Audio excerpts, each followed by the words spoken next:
नमस्कार बंधुरा केमन आছেন सबाई आशा करी सबाई भालो आছেন। आज आमी निये एसेछि एकटा हेल्दी ब्रेकफास्टेर रेसिपि सोया रोलेर रेसिपि। तो किभाबे तैरी करछि देखे निन और आमार चैनेले नतून हये थाकले चैनेलटी सबस्क्राइब करे पाशे थाका बेल आइकनटा अवश्यई प्रेस करे राखबेन। और आमार नतून बंधु पुरानो बंधु सबाइके आमार पाशे थाकार जन्य जानाई असंख्य धन्यवाद। तो रेसिपिटा किभाबे तैरी करछि देखे निन। एटा सकालेर जलखाबारे बा स्कूल अफिसेर लांच बक्सेও দিতে পারেন। খুবই হেলদি একটা রেসিপি। নিয়েছি নিউট্রেলা সয়া চাংস আমি ভালো করে সেদ্ধ করে নিয়েছি।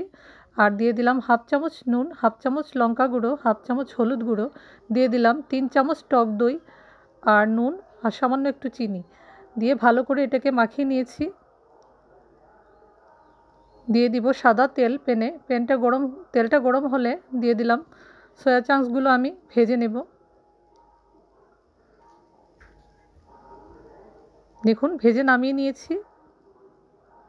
এখন সামান্য একটু সাদা তেল আর একটু অ্যাড করেছি দিয়ে দিলাম আমি একটা পেঁয়াজ কুচি, দিয়ে দিলাম হাফ চামচ আদা রসুন বাটা আর দিয়েছি সামান্য একটু ক্যাপসিকাম কুচি, একটা টমেটো কুচি, দিয়েছি সামান্য একটু নুন, হাফ চামচ জিরে গুঁড়ো, হাফ চামচ হলুদ গুঁড়ো, হাফ চামচ ধনে গুঁড়ো আর দিয়েছি হাফ চামচ গরম মশলা গুঁড়ো দিয়ে সব কিছু আর দিয়ে দিলাম স্বাদ মতো নুন আর স্বাদ মতো চিনি আর একটু জল দিয়ে মশলাটা ভালো করে কষিয়ে নিয়েছি। দেখুন এখন দিয়ে দিলাম আগে থেকে ভেজে রাখা সয়া চাংসগুলো দিয়ে ভালো করে মিশিয়ে নিলাম।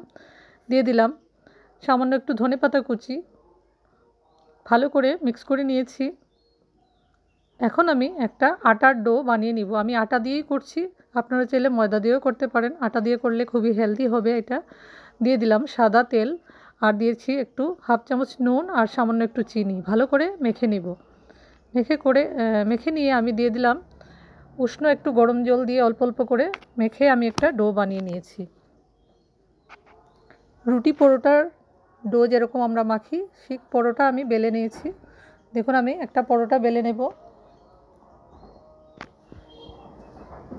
এখন প্যান গরম করে পরোটাগুলো আমি এপিট ওপিট সেঁকে নিয়ে একটু সাদা তেলে ভেজে নেব।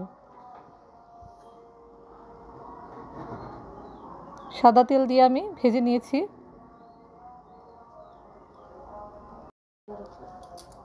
এখন আমি 1 চামচ সেজওয়ান সস লাগিয়ে রুটির উপরে দিয়ে দিলাম। তারপর আমি সয়া চাংসের পুরটা দিয়ে দিব।